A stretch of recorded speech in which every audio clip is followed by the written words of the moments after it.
আসসালামু আলাইকুম। সবাইকে শুভেচ্ছা জানাচ্ছি। মাসুম মাহবুব। প্রিয় দর্শক, আন্তর্জাতিক বিশ্বের বেশ কিছু গুরুত্বপূর্ণ খবর রয়েছে, সাথে রয়েছে বাংলাদেশের বেশ কিছু বড় মাপের খবর। বড় মাপের বলছি কারণ যে খবরটার জন্য প্রায় 14-15 মাস আমরা অপেক্ষায় ছিলাম, অবশেষে সেই খবরটি পেলাম। প্রথম আলোচনাটি হলো দখলদার এবং তার মিত্র বিশ্বমোড়ল আমেরিকা ইরানের মিসাইল টার্গেটে আছে এমন তথ্য পাওয়া গেছে। পাশাপাশি দখলদারদের একজন শীর্ষ নেতা লাইবারম্যান তিনি বলেছেন যে কোনো সময় ইরান আক্রমণ করবে। ইতিমধ্যে তারা তাদের ভয়ঙ্কর মিসাইলগুলো আপলোড করে রেখেছে। আমি জানি না, কিন্তু তারা বলছে তার মানে ইরান আক্রমণ করবে এমন বার্তাই দখলদারদের শীর্ষ নেতা লাইবারম্যান জানিয়েছেন। তৃতীয় গুরুত্বপূর্ণ খবর হলো আমেরিকা এবার পাকিস্তানকে তুলে দিচ্ছে ভয়ঙ্কর কিছু মিসাইল, যেটা দিয়ে 16 যুদ্ধ বিমান থেকে মানে পাকিস্তান তার শত্রুকে টার্গেট করে আক্রমণ করতে পারবে। পাশাপাশি শত্রুর বিমান, মিসাইল, ড্রোনকে ভূপাতিত করতে পারবে এক মিসাইল। আর অন্যদিকে রাশিয়া পাকিস্তানকে দিচ্ছে যে 17 থান্ডার যুদ্ধ বিমান তৈরির মেশিন, মানে যন্ত্রাংশ, যেটা ভারত তার সর্বোচ্চ লবি করেও আটকাতে পারেনি। পাকিস্তান এই মুহূর্তে একসঙ্গে দুই বৃহৎ সুপার পাওয়ার আমেরিকা এবং রাশিয়ার সাথে প্রেম চালিয়ে যাচ্ছেন, কিন্তু নরেন্দ্র মোদীর জন্য বারবারই আসছে দুঃসংবাদ। আর বাংলাদেশ প্রসঙ্গের খবর থাকছে একই সাথে। দর্শক, প্রথমেই আমি বাংলাদেশ প্রসঙ্গের খবরটি দিয়ে চলে আসব আন্তর্জাতিক খবরে। ইতিমধ্যে আমাদের কাছে সবচেয়ে চমকপ্রদ বা ইউনূস সরকারের সবচেয়ে বড় যে সারপ্রাইজ, সেটি হলো তিনি ক্ষমতায় বসার পর সেনাবাহিনীর সাথে তার দূরত্ব আমাদের চোখে পড়ছিল বারবার, এবং একাধিকবার নিউজ শিরোনাম হয়েছে ইউনূস বিদায় নিচ্ছে না ওয়াকার বিদায় নিচ্ছেন। এরপর শিরোনাম হয়েছে সেনা প্রধান বৈঠক করছেন প্রধান বিচারপতির সাথে, তার মানে কিছু একটা ঘটতে যাচ্ছে। এরপর সেনা প্রধান দেখা করছেন প্রেসিডেন্ট চুপুর সাথে।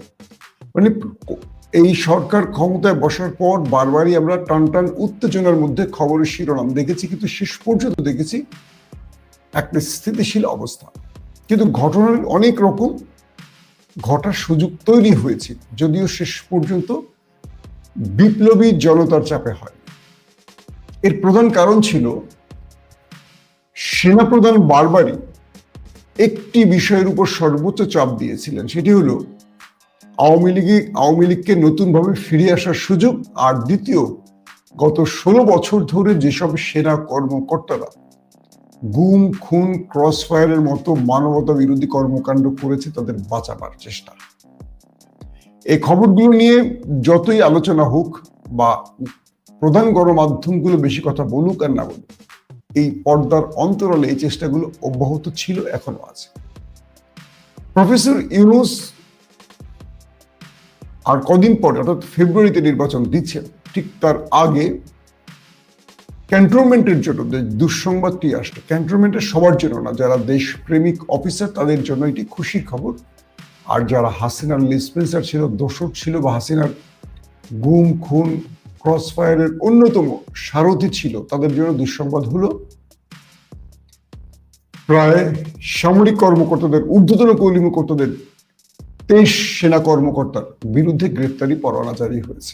এর মধ্যে 5 জনই ডিজিএফআই প্রধান ছিলেন, যাদেরকে বাঁচাবার আপ্রাণ চেষ্টা করেও ব্যর্থ হয়েছেন ওয়াকারুজ্জামান। আওয়ামী লীগের নেতৃত্বাধীন ফ্যাসিস্ট সরকারের দীর্ঘ শাসনামলে বিরোধী দল ও মতের লোকদের গুম করে র্যাবের task force interrogation TFI cell এবং জয়েন্ট ইন্টারগ্রেশন সেন্টার জেআইসি বন্দী রেখে নির্যাতনের ঘটনায় মানবতা বিরোধী অপরাধের 2 মামলায় আনুষ্ঠানিক অভিযোগ আমলে নিয়েছে আন্তর্জাতিক অপরাধ ট্রাইব্যুনাল। এই 2 মামলায় সাবেক স্বৈরাচারী প্রধানমন্ত্রী শেখ হাসিনাকে প্রধান করে 30 জনকে আসামি করা হয়েছে। এর মধ্যে 2টি মামলাতে শেখ হাসিনা ও তার সাবেক নিরাপত্তা উপদেষ্টা তারিক আহমেদ সিদ্দিকীর নাম রয়েছে। বর্তমানে প্রকৃত আসামির সংখ্যা 28। আসামিদের মধ্যে বর্তমান ও সাবেক 23 সামরিক কর্মকর্তার বাইরে রয়েছে 5 বেসামরিক নাগরিক। তারা হলেন শেখ হাসিনা, সাবেক স্বরাষ্ট্রমন্ত্রী আসাদুজ্জামান খান কামাল এবং সাবেক আইজিপি ও র্যাবের ডিজি বেনজির আহমেদ, র্যাবের সাবেক 2 ডিজি পুলিশ কর্মকর্তা এম খুরশিদ হোসেন এবং ব্যারিস্টার হারুনুর রশিদ। বুধবার ট্রাইব্যুনাল 1-এর চেয়ারম্যান বিচারপতি মোহাম্মদ গোলাম মুর্তুজা মজুমদারের নেতৃত্বাধীন 3 সদস্যের বিচারিক প্যানেল এই অভিযোগ আমলে নেন। একই সঙ্গে আসামিদের বিরুদ্ধে গ্রেফতারি পরোয়ানা জারি করেন। বিষয়টি হলো, সাম্প্রতিক সময় আমরা দেখেছিলাম যে আমাদের ট্রাইব্যুনালের চিফ প্রসিকিউটর তিনি একাধিকবার বলেছিলেন যে আপনাদের জন্য চমক আছে, আগামী এক সপ্তাহের মধ্যে বড় কিছু খবর আসছে, বড় কিছু ঘটতে যাচ্ছে। এই হিংসগুলো তিনি বারবারই দিয়েছেন। তো র্যাবের অনেক গুরুত্বপূর্ণ নামের পাশাপাশি ডিজিএফআই এর যে 5 জন আছেন তারা হলেন 5 জন ডিজিএফআই প্রধান ডিজি, তাদেরও এই মামলায় আসামি করা হয়েছে, যেটা 15 মাস ধরে আমরা অপেক্ষা ছিলাম এবং দেখছিলাম যে এদেরকে বাঁচানোর প্রক্রিয়াটা সামনে এগিয়ে যাচ্ছিল। তো শেষ পর্যন্ত তাদের নামটি আমরা পেয়ে গেলাম এবং ডিজিএফআই এর যে 5 মহাপরিচালক হলেন তাদের মধ্যে lieutenant general Mohammad Akbar Hossain, major general Saiful Abedin, lieutenant general Saiful Alam, lieutenant general Ahmed Tabrez Shams Chowdhury ও মেজর জেনারেল হামিদুল হক। বলা হচ্ছে যে এই খবরটি মোটামুটি 16 বছর যারা নির্যাতন ভোগ করেছেন তাদের জন্য একটি সুখের খবর। পক্ষান্তরে ওয়াকারুজ্জামান সাহেব যাদেরকে বাঁচাবার জন্য সর্বোচ্চ চেষ্টা করেছেন, এবার তাদের নামটি চলে এসছে এবং তাদের বিরুদ্ধে গ্রেপ্তারি পরোয়ানা জারি হয়ে গেছে। তারা এখন হয় বিদেশে পালিয়ে থাকবেন অথবা দেশে থাকলে গ্রেপ্তার হবেন। তার মানে হলো পর্দার অন্তরালে ওয়াকারুজ্জামান সাহেব যে চেষ্টাগুলো করেছিলেন, তদবিরগুলো করেছিলেন, শেষ পর্যন্ত তিনি ব্যর্থ হয়েছেন। ডক্টর ইউনূস তার শাসন আমলের শেষ সময়ে এসে বিগ সারপ্রাইজ দিয়েছেন। কারণ আমরা এটুকু বিশ্বাস করি, যদি এরা বেঁচে যেত, আগামীতে নতুন কোনো দল বা আগামীতে অন্য কেউ এসে, যে কেউ এসে আবারও এরকম আমাদের রাষ্ট্রীয় বড় বড় কর্মকর্তাদের মাধ্যমে জনগণের উপর এই টর্চার সেল, আয়না ঘর কিংবা হত্যার পরিকল্পনা, যে অবৈধ কাজগুলো, এগুলো অব্যাহত থাকতো। কারণ আমরা বারবারই দেখেছিলাম জনাব তারেক রহমান এবং খালেদা জিয়া বিগত সময় প্রত্যেকটি সমাবেশের বক্তব্যে বলেছিলেন তারা এর বিচার করবেন। কিন্তু সাম্প্রতিক সময় আমরা দেখছি যে ক্ষমতার প্রশ্নে অনেক রকম আঁতাতের খবর আমরা পাচ্ছিলাম এবং সাম্প্রতিক সময় বিবিসিতে তারেক রহমানের বক্তব্যে স্পষ্ট বার্তা আছে যে তিনি আইনের শাসন প্রতিষ্ঠায় যারা মানুষের উপর জুলুম নির্যাতন করছেন কাউকে ছাড় দেবেন না।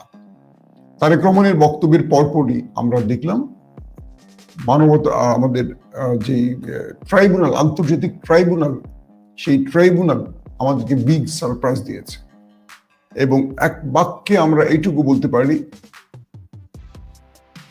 ক্যান্টনমেন্ট থেকে যারা দেশপ্রেমিক অফিসারদের পোশাক পরে মানবতা বিরোধী অপরাধ করেছেন, মানুষের বিরুদ্ধে দাঁড়িয়েছেন, হাসিনার কসাইখানার সারথি হয়েছেন, তারা এবার ফেঁসে যাচ্ছে।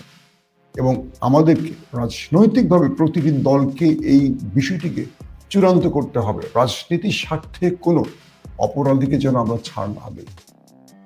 আজকে যদি কোনো দল ছাড় দেয়, তাহলে আগামী দিনে সেই দল বা অন্য দল এই হামলা, গুম, খুন, ক্রস ফায়ার অব্যাহত রাখবে। আর এই অফিসাররা সবসময় মনে করেন যে আমরা বেঁচে যাব।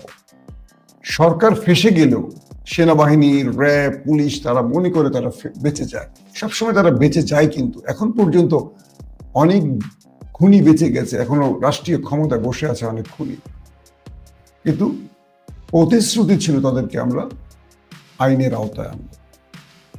চলুন এবার আন্তর্জাতিক খবরে যাচ্ছি। প্রিয় দর্শক, ভারত তার সর্বোচ্চ লবিটি করেছিল রাশিয়ার সাথে, কারণ রাশিয়া থেকে তেল কেনার জন্য আমেরিকার কাছে বড় বাসন দিতে হয়েছিল ভারতকে। ট্যারিফ, বড় মাপের ট্যারিফ যোগ করে দিয়েছিল ভারতের উপর মিস্টার ডোনাল্ড ট্রাম্প। এরপর নরেন্দ্র মোদী তিনি প্রকাশ্যে আমেরিকার বিরুদ্ধে দাঁড়িয়ে রাশিয়ার মাধ্যমে চীন বলয়ে প্রবেশের চেষ্টা করেছেন এবং তিনি চীনে সফর করেছেন। সেই সফরে চীনের সর্বোচ্চ ব্যক্তি শি জিনপিং এর সাথে ফটো সেশন করেছেন হাস্যোজ্জ্বল মুখে। পাশাপাশি সাইড লাইনে ভ্লাদিমির পুতিনের সাথেও তার মাখামাখিটা ছিল চোখে পড়ার মতো। কিন্তু চীন তার চিরশত্রুকে যতটুকু অ্যাক্সেস দিয়েছে তার চেয়ে বড় বাণিজ্যিক পরিকল্পনা দিয়ে গ্রিপে আটকাবার চেষ্টা করেছে এবং চীন বুঝতে পেরেছে এই সময়টিতে ভারতকে তার পক্ষে নিয়ে বড় রকম আরো বড় সারপ্রাইজ দেবেন তিনি। কিন্তু ডোনাল্ড ট্রাম্প তো বড় বাপের খেলোয়াড়, তিনি এইসবে খুব বেশি ভরকে না গিয়ে তিনি তার চমক বা সারপ্রাইজ অব্যাহত রেখেছেন। তো হঠাৎ করে ভ্লাদিমির পুতিনের রাশিয়া কিছু তথ্য ফাঁস হয়েছে। সেই তথ্য বলছে পাকিস্তানের JF-17 থান্ডার যুদ্ধ বিমান তৈরির যে পার্টস বা মেশিন, মূল মেশিনটি, এই আধুনিক মেশিনটি এবার রাশিয়া পাকিস্তানকে দিতে যাচ্ছে। আপনারা জানেন এটি চীন এবং এটি পাকিস্তান এবং চীনের যৌথ উদ্যোগে তৈরি একটি আধুনিক যুদ্ধ বিমান। সাম্প্রতিক পাক ভারত যুদ্ধে J-10C এবং 17 থান্ডার এই দুটো যুদ্ধ বিমানকে ব্যবহার করেছে পাকিস্তান এবং বড় রকম সাফল্য পেয়েছে। তো পাকিস্তানের সাথে যে নতুন চুক্তিটি হচ্ছে রাশিয়ার, সেখানে রাশিয়া পাকিস্তানকে এই JF-17 থান্ডার যুদ্ধ বিমান তৈরির তারা মেশিন দেবে, পাশাপাশি আধুনিক আরো বেশ কিছু সরঞ্জাম দেবে, যেটা পাকিস্তান সেনাবাহিনীকে একটা চ্যালেঞ্জিং অবস্থায় নিয়ে যেতে পারে। ঠিক একইভাবে রাশিয়ার চিরশত্রু আরেক বিশ্বমণ্ডল আমেরিকা, তারা পাকিস্তানকে দিচ্ছে আধুনিক আকাশ মিসাইল সিস্টেম। বলা হচ্ছে এই মাল্টিরোড মিসাইল সিস্টেম এতটা আধুনিক যে এটা ভূমি থেকে আকাশে, আকাশ থেকে ভূমিতে, পাশাপাশি এটি যদি 16 যুদ্ধ বিমানে সেট করা যায়, F-16 যদি সেট করে অ্যাটাকে যায় পাকিস্তান, সেক্ষেত্রে এটি নিখুঁতভাবে শত্রুর যে কোনো আক্রমণ ধ্বংস করতে পারবে। শুধু তাই নয়, এই মিসাইলটি পাকিস্তানের যুদ্ধ বিমান থেকে শত্রুর ড্রোন ভূপাতিত করতে পারবে শত্রুর বিমান, যেটি J-10C দিয়ে পাকিস্তান ভারতের রাফায়েল এবং মিগ সহ কয়েকটি সিরিজের যুদ্ধ বিমানকে আক্রমণ করে সাম্প্রতিক যুদ্ধে ধ্বংস করেছে। এবং বলা হচ্ছে যে তাদের যে PL-15E মিসাইল, এটিকেও আরো আধুনিকায়ন করা হচ্ছে। পাশাপাশি এই মিসাইলটি শত্রুর অদৃশ্য আক্রমণ, ধরেন বাংলাদেশের মানচিত্র দিয়ে বোঝাই, বাংলাদেশের রাডার সিস্টেম বা বাংলাদেশের আকাশ প্রতিরক্ষার সিস্টেম শত্রুর আক্রমণ তার মূল স্থানে প্রবেশের আগেই, অর্থাৎ আমাদের আকাশ প্রতিরক্ষা সিস্টেম দেখতে পাচ্ছে যে মায়ানমার থেকে একটি মিসাইল বাংলাদেশে আসছে, কিন্তু সেটি বাংলাদেশের টেরিটরিতে প্রবেশ করেনি, সেটি মায়ানমারের মধ্যেই আছে এবং আমার সীমানার অনেক দূরে। তো আমেরিকান এই মিসাইলটি সেই টার্গেটকেও ধ্বংস করতে পারবে, অর্থাৎ শত্রুর ঘরে থাকা অবস্থায় শুধু সেটি নিক্ষেপ করা হয়েছে অটোমেটিক, এটিকে এই মিসাইলটিকে ব্যবহার করা যাবে শত্রুর ঘরে গিয়ে আক্রমণ করে ধ্বংস করতে পারবে।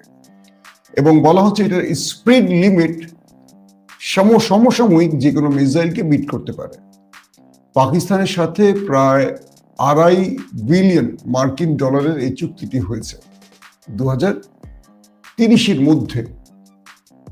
এই সকল 30 না, দুঃখিত, তথ্যটা বোধ হয় 2027-এর মধ্যে, এবং 27 থেকে 30-এর মধ্যে এই মিসাইলগুলো আমেরিকা পাকিস্তানকে হস্তান্তর করবে।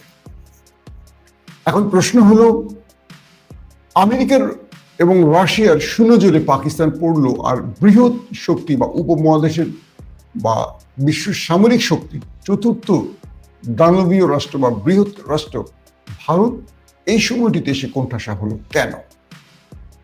ভারতের গণমাধ্যমগুলো বলছে, বা কংগ্রেসম্যানরা, মানে ভারতের যে কংগ্রেস রাজনৈতিক দল, তাদের পক্ষ থেকে বলা হচ্ছে নরেন্দ্র মোদী তার একঘেয়েমি বা তার বিজেপি বা আরএসএস সাম্প্রদায়িক রাজনীতির শেষ পরিণতি হলো ভারতকে তার বন্ধুদের থেকে আলাদা করে ফেলা। সাম্প্রতিক সময় কানাডা বা ইউরোপীয় অনেক রাষ্ট্র ভারতকে না বলে দিয়েছে। একই সঙ্গে আমেরিকার ডোনাল্ড ট্রাম্প তার প্রতিশোধের মাত্রা এমন পর্যায়ে চলে গেছে যে তিনি সুযোগ পেলেই ভারতকে কোপ বসাচ্ছেন, যে কোনো ক্ষেত্রে তিনি সুযোগটি ব্যবহার করছেন। আবার ডোনাল্ড ট্রাম্প পাকিস্তানের সেনা প্রধান ফিল্ড মার্শাল আসিম মনিরকে ডেকে নিয়ে কখনো ডিনার, কখনো লাঞ্চ করাচ্ছেন, ফটো সেশন করছেন, কখনো তার সাথে হাস্যোজ্জ্বল ছবি টুইট করছেন। সবকিছু দিয়ে তিনি বোঝাচ্ছেন যে আমি তোমার শত্রুকে আমার বন্ধু বানিয়ে তোমার বিরুদ্ধে ব্যবহারের জন্য সব রকম খেলা খেলতে পারে। এখন আমেরিকা যে অস্ত্রটি ভারতকে দেয়নি, সেটি পাকিস্তানকে দিয়ে কি বার্তা দিতে পারে ভারতকে, কম বেশি আপনারা বুঝতে পেরেছেন। পাশাপাশি ভারত এত মানে কি বলবো বৃহৎ আকারের লবি করে জয়শঙ্করের মতো ব্যক্তিকে রাশিয়ায় পাঠিয়ে সর্বোচ্চ চেষ্টা করেও তারা আটকাতে পারেনি পাকিস্তান রাশিয়ার মধ্যে সামরিক চুক্তির বিষয়টি বা সম্পর্ককে বাধা দিতে পারে। যে তথ্য ফাঁস হয়েছে যে রাশিয়া পাকিস্তানকে তার যুদ্ধ বিমান তৈরির মেশিনগুলো বা অস্ত্রপাতি বা কি বলবো যন্ত্রাংশ দিচ্ছে, এটা একেবারে নরেন্দ্র মোদীর জন্য কি বলবো মানে একটা ভয়ঙ্কর বার্তা শুধু নয়, আশ্চর্য হওয়ার মতো বার্তা। মূলত পাকিস্তান এই মুহূর্তে রাজনৈতিকভাবে দেশের ভেতরে যতটাই কি বলবো যে অপরাজনীতি করছে, কিন্তু আন্তর্জাতিক পরিমণ্ডলে পাকিস্তান একটা দুর্দান্ত রাজনীতি করছে এই মুহূর্তে। একদিকে আরব রাষ্ট্রের সাথে সামরিক চুক্তি করছে, অন্যদিকে বাঘকে মানে যে বলেন বাঘ আর কুমিরকে এক করে সম্পর্ক সৃষ্টি করছে আমেরিকা এবং রাশিয়াকে। এবং উপমহাদেশে পাকিস্তান বোঝাচ্ছে তার অপারেশন গুরুত্ব, বোঝাচ্ছে তার প্রয়োজনীয়তা। এর সবকিছুর মূল ছকটি বা চালটি তৈরি করে দিয়েছে আবার ভারত। অর্থাৎ তাদের যে পেহেলগাঁও এবং তার সাম্প্রতিক সময় তাদের যে অ্যাটাকটি হয়েছিল, সন্ত্রাসী হামলা ভারতের ভেতর, সে হামলার দায় পাকিস্তানকে দিয়ে পাকিস্তানের বিরুদ্ধে ভারত যুদ্ধ করতে এসে এক প্রকার নিজের ধোলাই খেয়ে যখন চলে গেছে, তখন আন্তর্জাতিক পরিমণ্ডলে পাকিস্তানের গুরুত্বটা বেড়ে গেছে। আর বেড়ে যাওয়ার সঙ্গে সঙ্গে আমেরিকা বুঝতে পেরেছে যে বৃহৎ দেশ ভারতকেও তার চেয়ে ছোট আয়তনে সামরিক বাহিনী বা জিডিপি বা যাই বলি না কেন রিজার্ভ, সব দিক থেকে বহু গুণ ছোট পাকিস্তান সামরিক খাতে অনেক অ্যাডভান্স বা এগিয়ে গেছে, যেটা ভারতের মানে পাকিস্তানের কাছে পরাজিত হওয়া ছাড়া উপায় ছিল না। তাই বিজেতাকে বা শক্তিশালীকে মানে এই অঞ্চলে যিনি বিজেতা বা বিজয়ী, তার সাথে সবাই বন্ধুত্ব করতে চাইছে। আর নরেন্দ্র মোদী দীর্ঘদিন ধরে ধর্মান্ধতা কিংবা আরএসএস যে রাজনৈতিক থিমে চলেছেন বা পুরো ভারতকে নিরপেক্ষতা থেকে, ধর্ম নিরপেক্ষতা থেকে সরিয়ে একটা ধর্মান্ধতার দিকে নিয়ে গেছেন, সবকিছু মিলে নরেন্দ্র মোদী এখন বিদায়ের ঘন্টা বাজছে তার জন্য। কারণ তার রাজনীতির এই মুহূর্তে পুরো ভারতকে তিনি কোণঠাসা করে ফেলেছেন, আর এই সুযোগটি কংগ্রেসরা কাজে লাগাচ্ছে এবং তার মিত্ররা ক্রমান্বয়ে তার শত্রুর সাথে বন্ধুত্ব করছে। এটা অনেক বড় চপেটাঘাত। এখন প্রশ্ন করতে পারেন সবকিছু কনক্লুশনে বাংলাদেশের ভূমিকা কি হতে পারে। আমি বারবার এই কথাটি বলছি, বাংলাদেশের রাজনীতিবিদরা মনে করছেন যে বাংলাদেশকে রক্ষা করতে পারে ভারত, ভারতের ছাড়া বাংলাদেশ চলতে পারবে না, ভারত ভারত মানে আমাদের ভারতের পাঁচ আটা ছাড়া বাংলাদেশের রাজনীতিবিদরা কখনো কল্পনাই করতে পারেনি। কিন্তু এই মোক্ষম সময়টি এখন তাদের হাতে রয়েছে, সেটি হলো বাংলাদেশ এখন ভারতের হাত ছেড়ে যদি চীন পাকিস্তানের বলয়ে প্রবেশ করে তাহলে বাংলাদেশ সঠিক রাজনীতিটা করতে পারবে। সেটা আমাদের সামরিক বাহিনী এবং পলিটিশিয়ানদের জন্য এখন প্রযোজ্য। কারণ এই মুহূর্তে সবচেয়ে বড় কোণঠাসা পজিশনে ভারত। ভারতের পাশে তার একটা মিত্র নেই, একমাত্র ইসরায়েল ছাড়া। আর সেই ভারতের চাপে পড়ে তাদের কাছে যদি মাথাটা বিক্রি করে দেয়, লেজটা বন্ধক রাখে, এই সময় এসে তার চেয়ে বড় ভুল রাজনীতি আর বাংলাদেশের পলিটিশিয়ানদের জন্য হতে পারে না। এখন বাংলাদেশ ভুল কক্ষপথে প্রবেশ করবে নাকি সঠিক কক্ষপথে প্রবেশ করবে, এটি বাংলাদেশকে চূড়ান্ত সিদ্ধান্তের মাধ্যমে জানাতে হবে। কারণ এই মুহূর্তে পাকিস্তান চীন যে মাত্রায় রাজনীতি করছে আন্তর্জাতিক বিশ্বের সাথে, বাংলাদেশ যদি এই যাত্রায় সেই কক্ষপথে প্রবেশ করে, আমি মনে করি 54 বছর পর বাংলাদেশ প্রকৃত স্বাধীনতার স্বাদ গ্রহণ করতে পারবে। কারণ আমরা পাকিস্তান থেকে আলাদা হয়ে ভারতের রাজ্যে প্রবেশ করেছিলাম। বাংলাদেশ ছিল স্রেফ ভারতের একটি অঙ্গরাজ্য, এবং সেখান থেকে 24-এর বিপ্লবের মাধ্যমে আমরা যে মুক্তির স্বাদ নিতে চেয়েছিলাম, সেখানেও আবার বাগড়া দিয়েছিল এই বাংলাদেশের দুষ্ট পলিটিশিয়ানরা বা ভারতীয় দালালরা, এবং ভারতের মাফিয়ারা তো আছে। এই সময়টিতে এসে বাংলাদেশ পারে একটা চূড়ান্ত সিদ্ধান্ত নিতে, সেটি যে আমরা বন্ধুত্ব যদি ভারতের সাথে করি সমতা ভিত্তিতে করব, মানে সম্মানের ভিত্তিতে করব। তুমি যদি সীমান্তে ফেলানিকে মারো, আমি তোমার সীমান্তে একজন মারো, যেটা পাকিস্তান করে। তুমি যদি আমাকে চোখ রাঙানি দাও, আমিও চোখ রাঙানি দেব, যেটা পাকিস্তান দেয়। কারণ চীন এবং পাকিস্তান বাংলাদেশকে হাত বাড়িয়ে ডাকছে যে আসো তুমি আমার বলয়ে। তারপর তোমার শরীরে যদি ওরা একটা বুলেট মারে, 5টা বুলেট আমরা তোমার পক্ষ থেকে মেরে দেব, অথবা আমরা 5টা বুলেট মারার মতো শক্তি তোমাকে তৈরি করে দেব। এটা চীন এবং পাকিস্তান বাংলাদেশকে বারবারই প্রফেসর ইউনূসের এই গভর্নমেন্ট মানে সরকারকে বার্তা দিচ্ছে। আর সবকিছু মিলে সেই দিকে বাংলাদেশ হাঁটছে বলে মনে হচ্ছে। কিন্তু এখনো বাংলাদেশ সরকারের এই সরকারের ভেতরে রয়েছে ভারতীয় প্রেতাত্মারা, তারা বাংলাদেশকে ভিন্ন দিকে টানছে। আর আমাদের উপদেষ্টা মন্ডলীরা আছেন ভাগ বাটোয়ারা নিয়ে, কমিশন নিয়ে, বিভিন্ন নিয়োগ বাণিজ্য করে হাজার হাজার কোটি টাকা বিদেশি পাচার নিয়ে। বাংলাদেশ একটা কাঙ্ক্ষিত টার্গেটে বা একটা মানে কি বলবো যে বড় রকম বৃহৎ সড়কের মাঝখানে দাঁড়িয়ে ভুল পথ। একদিকে হলো এই পথ দিয়ে বাংলাদেশ সাগরে হারিয়ে যাবে, মিলে যাবে। আরেকটি পথ হলো বাংলাদেশ আন্তর্জাতিক বলয়ে প্রবেশ করবে। কি করবে এখন বাংলাদেশ?